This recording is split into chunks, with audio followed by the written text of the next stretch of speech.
برادران اہل سنت، السلام علیکم ورحمۃ اللہ وبرکاتہ۔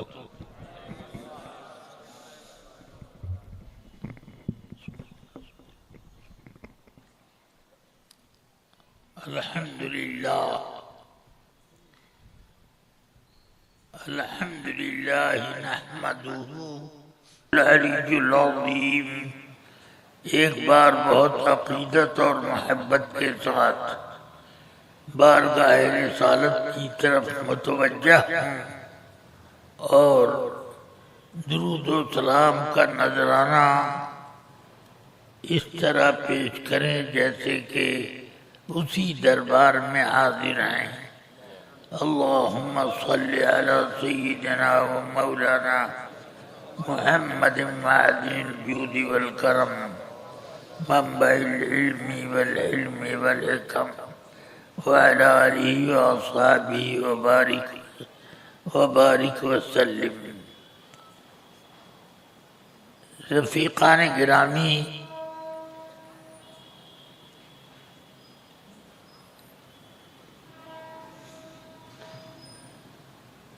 عرس اللہ کے کسی محبوب بندے کا اس لیے منایا جاتا ہے کہ لوگ ان کی زندگی کے حالات سن کر اپنی زندگی اسی سانچے میں ڈھالیں اور اپنی آخرت کو تابناک بنائیں۔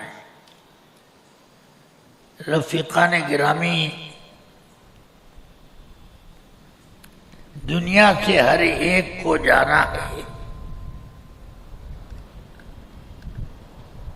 اس پر نہ صرف مسلمان کو یقین اور ایمان ہے بلکہ کافر بھی اس کا یقین قطعی رکھتا ہے کہ سب کو مرنا ہے اور دنیا سے رخصت ہونا ہے، مگر کافر یہ سوچتا ہے کہ مرنے کے بعد سب ختم،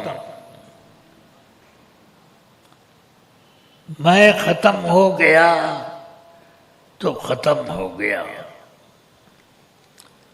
مسلمان جانتا ہے کہ اللہ تعالی نے لوگوں کو دنیا میں اس لیے پیدا کیا کہ وہ اپنی آخرت بنائیں۔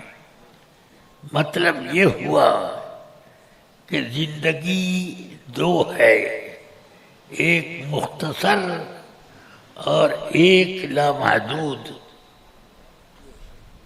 مختصر زندگی اس دنیا کی زندگی ہے اور آخرت کی جو زندگی ہے اس کا کہیں خاتمہ اور چھوڑ نہیں۔ اس لیے اس زندگی کو تابناک بنانے کے لیے آدمی دنیا میں انتظام کرے۔ یہ اگر ہوتا ہے تو اس کے بعد آدمی مرنے کے بعد وہ زندہ ہوتا ہے، اور اگر یہ نہیں تو وہ مرنے کے بعد اتنی اذیتوں میں اپنا وقت گزارتا ہے کہ اس اذیت کو کبھی ختم ہونا ہی نہیں ہے۔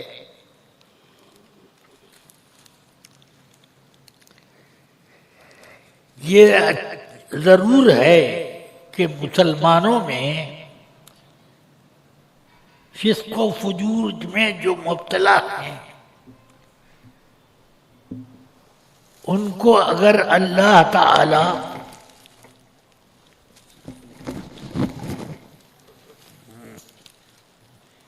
کیا کرنا ہوا سب اتار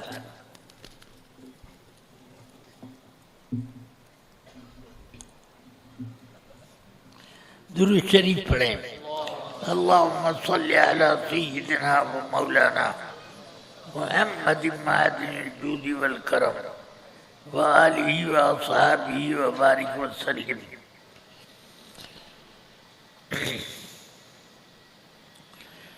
دنیا کی زندگی کافروں کے نزدیک صرف یہی ایک زندگی ہے اور اس کے بعد سب ختم، کچھ نہیں مگر ایک اسلام کا ماننے والا یہ جانتا ہے کہ مرنے کے بعد ایک حیات الگ ملتی ہے.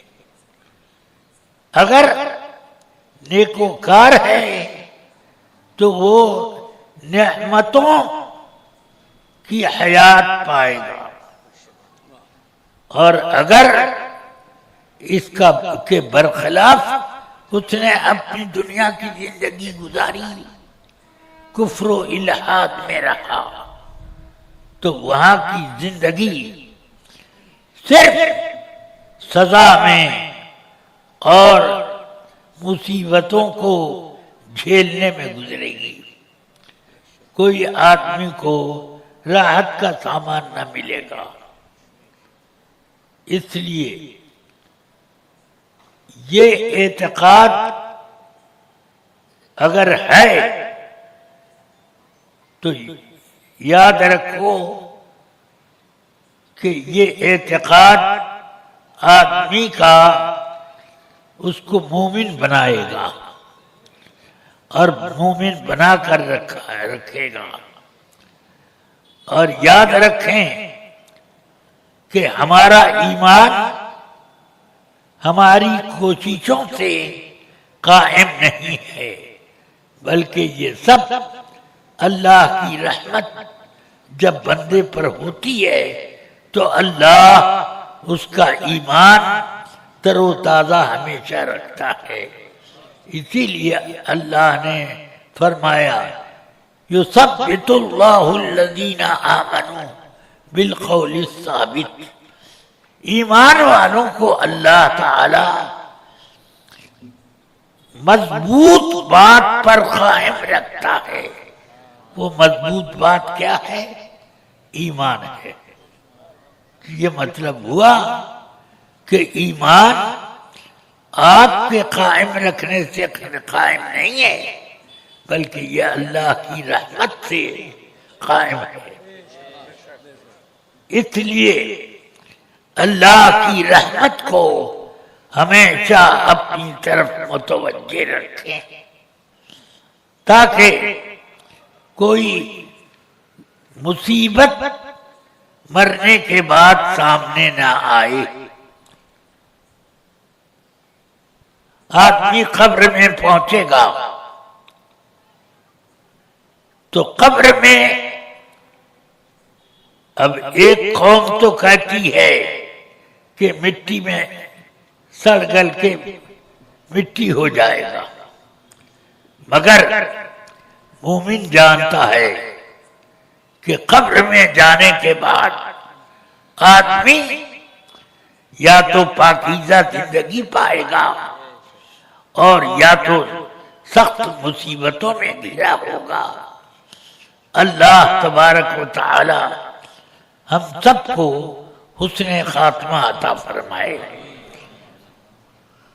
حسن خاتمہ ہی سب سے بڑی چیز ہے کہ اس کی وجہ سے آدمی کا مستقبل جو اصل مستقبل ہے وہ تابناک رہتا ہے اور کوئی مصیبت کا خطرہ آدمی کو نہیں رہتا. اللہ تبارک و تعالی ہم سب کو شاندار مستقبل عطا فرمائے اور ہماری قبر اور ہمارے حشر سب جگہ پر اللہ تعالی اپنے عذاب سے ہمیں بچائے رکھے۔ اللہ تعالی قبر میں ایمان والوں کو ایسے نہیں کہ مٹی میں رکھے گا۔ حدیث شریف میں ہے کہ نیک بندوں کی قبر تا حد نگاہ وسیع ہوتی، وہاں کوئی حد بندی ہے ہی نہیں،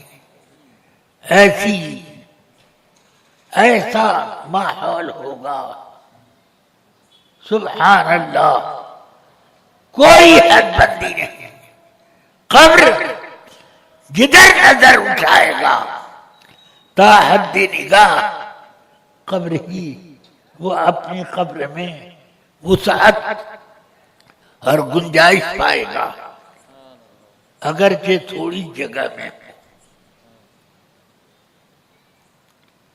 یہ ملتا ہے، قبر میں نعمتیں ملتی ہیں۔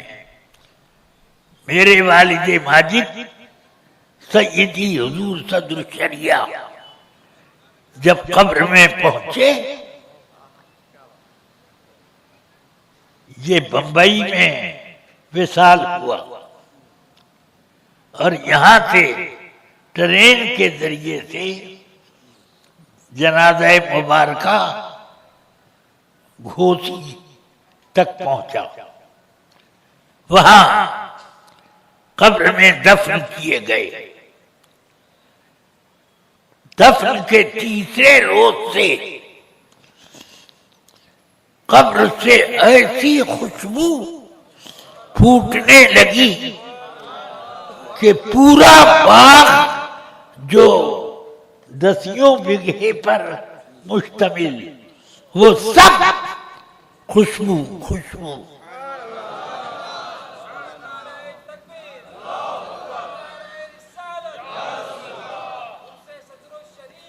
ایک مولوی اختر تھا دیوبندی مذہب کا، اب وہ آیا، اب خوشبو دیکھی، سونگھی اور کئی روز تک سونگتا رہا، تو کہنے لگا کہ مولوی امجد تو مرنے کے بعد بھی کرامت دکھا رہے ہیں۔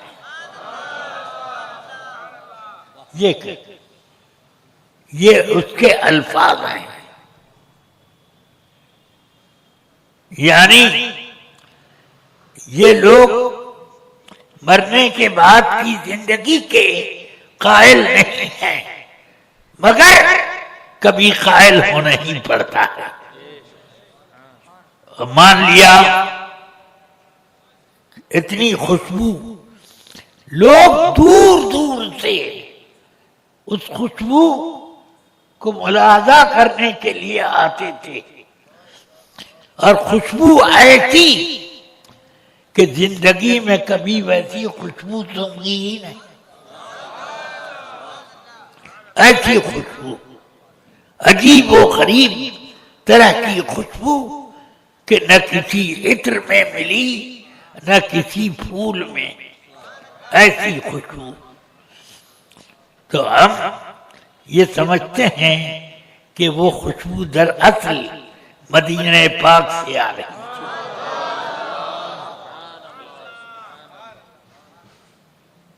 برسات کا موسم تھا، بارش ہوئی اور قبر میں ایک چھوٹا سا سوراخ ہو گیا، اسی سے خوشبو پھوٹ پھوٹ کے آنے لگی۔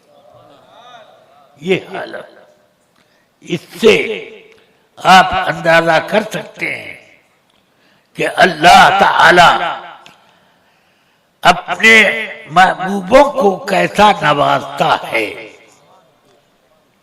اللہ تبارک و تعالی کرم فرمائے ہم لوگوں پر بھی۔ حضرت صدر الشریعہ علی الرحمہ نے اعلی حضرت رضی اللہ تعالیٰ عنہ کے بارے میں کچھ لکھوایا مفتی عبد المنان صاحب علی الرحمہ کو، تو اس میں ایک یہ بھی واقعہ تھا کہ اعلی حضرت رضی اللہ تعالیٰ عنہ کی جب وفات ہوئی تو صدر الشریعہ کا قول اس میں دیکھیے، فرماتے ہیں کہ میں اپنے ہوش و حواس میں نہ رہا، مجھے یہ فکر دامنگیر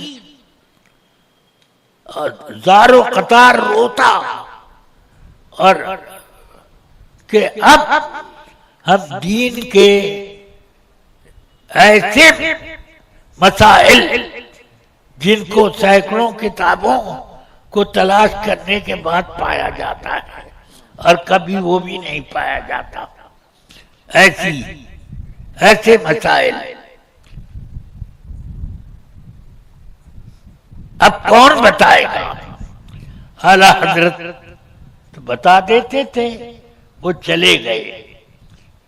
فرماتے ہیں یہ سوچ سوچ کر میں رو رہا تھا، اعلی حضرت کے فاتح صوم کے سے فارغ ہو کر میں گھر آیا، 3 روز سے دن رات آنکھ سے آنسو جاری تھے، سونے کا کوئی سوال ہی نہیں پیدا۔ گھر آیا، فاتح شریف سے فارغ ہو کر دیوار سے ٹیک لگا کر میں بیٹھا رو ہی رہا تھا کہ مجھے نیند آ گئی۔ نیند آئی تو میں نے اعلی حضرت کو دیکھا کہ اعلی حضرت اپنے پھاٹک سے باہر تشریف لا رہے ہیں اور ہاتھ میں کاغذات کا ایک بڑا سا پرندہ ہے، تشریف لا رہے ہیں۔ قریب آئے، میں نے سلام کیا، عرض کی حضور آپ تو وفات پا چکے ہیں، کیسے آئے؟ فرمایا ایسے ہی آتے رہیں گے اور تمہیں گھبرانے کی ضرورت نہیں، یہ کاغذات لو، کام کرو، اور جب اشکال آئے گا تو سب حل ہو جائے گا۔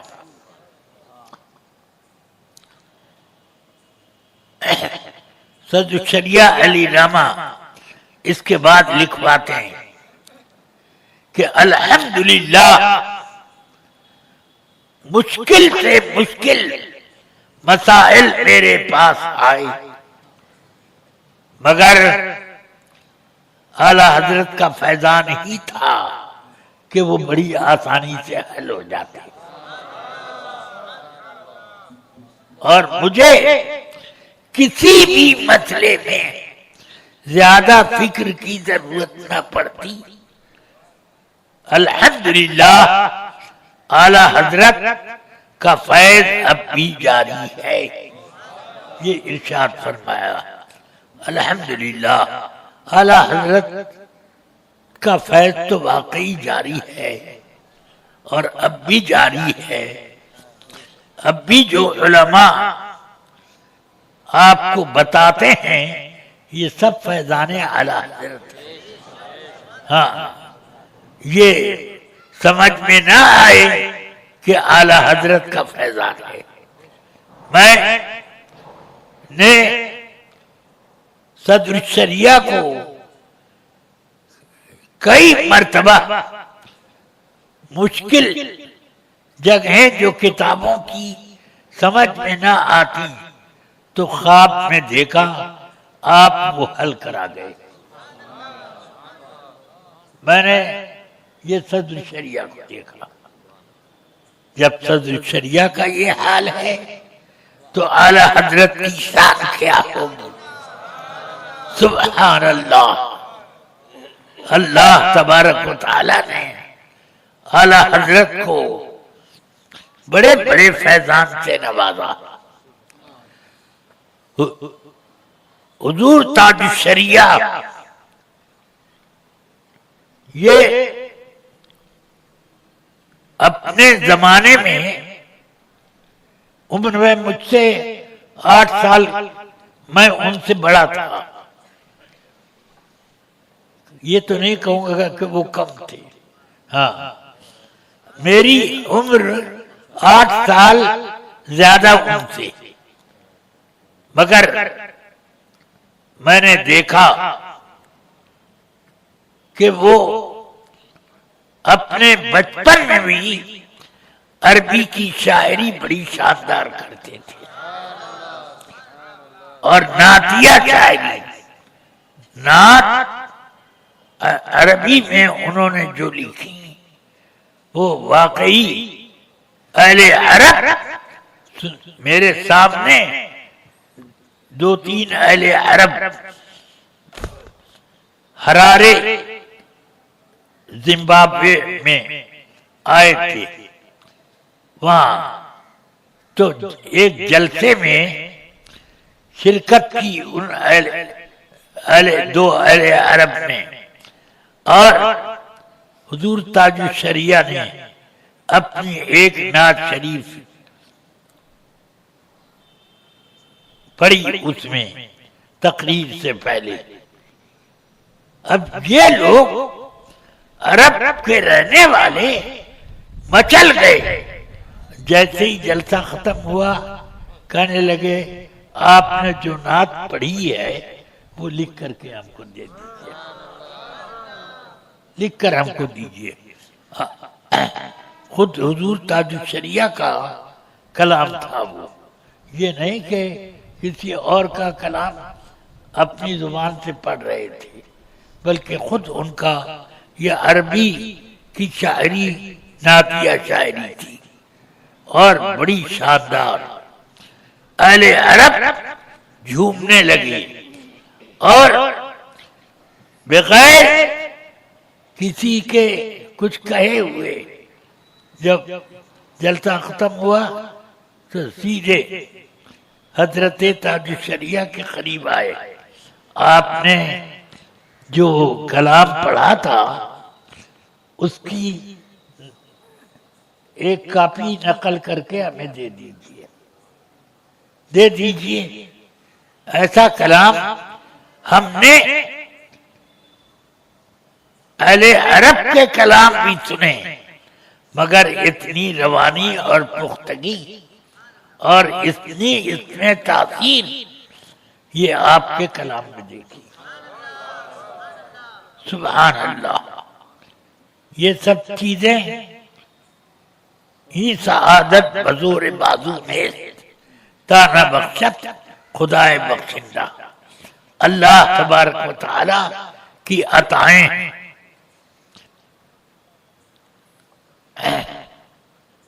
اللہ تبارک و تعالی ان کے فیض و برکات جاری رکھے. حضرت صدر الشریعہ کے فیض و برکات بھی جاری رکھے. حضرت صدر الشریعہ علیہ رحمت و رضوان ایسے چند علماء مجھے ملے جو انہوں نے فرمایا کہ صدر الشریعہ ابھی بھی ہم لوگوں کی خواب میں یا کسی اور طریقے پر رہنمائی فرما دیتے ہیں. یہ فرمایا. بہرحال آپ حضرات نے ان کو دیکھا نہیں اور ہو سکتا ہے کسی نے آپ لوگوں میں جو بہت بوڑھے لوگ ہوں انہوں نے دیکھا ہو، تو انہوں نے دیکھا حضرت صدر الشریعہ کم سخن تھے، بات کم کرتے، مگر بات جو کرتے تو ایسی باوزن بات ہوتی کہ اس کو کوئی کاٹ نہیں سکتا تھا، ایسی شاندار۔ الحمدللہ حضور حافظ ملت سے ایک مرتبہ میں نے سنا، فرماتے ہیں لوگ کہتے ہیں کہ صدر الشریعہ کا سب سے بڑا کام کیا ہے؟ بہار شریعت، مگر فرماتے ہیں کہ اس سے بڑا کام یہ ہے کہ علماء صرف صدر الشریعہ نے پیدا کیا، اگر وہ نہ پیدا کرتے تو آج سنیوں میں علماء ملنا مشکل ہو جاتا، انہی کی نسل ہے، یہ سب جتنے علماء ہیں انہی کی نسل ہے، شاگرد تو اب ملیں گے نہیں۔ میں نے کچھ کتابیں پڑھی ہیں فارسی کی وغیرہ، اردو وغیرہ، یہ سب پڑھی ہیں، اور کوئی تو اب اس طرح کا کوئی شاگرد بھی نہیں ملے گا۔ تو صدر الشریعہ کی شان یہ تھی کہ ایک مرتبہ حضور سید العلماء حضرت مولانا سید آل مصطفیٰ صاحب مہاراوی رحمت اللہ تعالی علیہ یہ تقریر کرتے کرتے فرمانے لگے، مجھے تم پہچانتے نہیں ہو، میں وہ ہوں جو صدر الشریعہ کا شاگرد ہوں۔ تو اس طرح کہنا مطلب یہ ہوا کہ صدر الشریعہ کی شاگردی لوگوں کے لیے باعث فخر تھی۔ الحمدللہ میں نے کچھ چھوٹی موٹی کتابیں پڑھ لی، یہ شاگردی ہی میرے لیے کافی ہے۔ اللہ تبارک و تعالی مجھے انہی کے ساتھ عشر میں رکھے۔ بس میں نے جو کچھ عرض کرنا تھا عرض کیا۔ حضرت صدر الشریعہ فرماتے ہیں کہ میں نے دیکھا کہ خواب میں دیکھا کہ فاتح سوم کے بعد میں دیوار سے ٹیک لگائے بیٹھا تھا، 3 روز سے میں سویا نہیں تھا، نیند آ گئی۔ اعلی حضرت کو دیکھا گھر میں سے تشریف لا رہے ہیں، کاغذات کا بنڈل ہاتھ میں ہے، اور میں نے سلام کیا، جواب دیا۔ میں نے عرض کیا حضور آپ تو انتقال فرما چکے ہیں، کیسے آنا ہوا؟ تو فرمایا کہ ایسے ہی آتے رہیں گے، اور یہ کاغذات لو، کام کرو۔ فرماتے ہیں صدر الشریعہ بڑے بڑے مشکل مرحلے آئے، مگر یہ اعلی حضرت کا فیضان ہوتا، سب مسائل حل ہوتے گئے، کہیں بھی میرا کوئی کام نہیں رکا۔ یہ حضرت صدر الشریعہ کی شان ہے۔ اللہ تعالی کرم فرمائے۔ بس اللہ تعالی ہم سب لوگوں کو ان بزرگوں کے فیض و برکات، حضور صدر الشریعہ، حضور تاج الشریعہ رحمت اللہ تعالی علیہ کے فیض و برکات سے خوب مالا مال کرے، ہمارے ایمان کو ہمہ دم تازہ رکھے، اور یا اللہ حسن خاتمہ سے ہم سب کو نواز دے۔ صلی اللہ تعالی علی النبی الکریم وآلہ وصحبہ اجمعین برحمتک یا ارحم الراحمین۔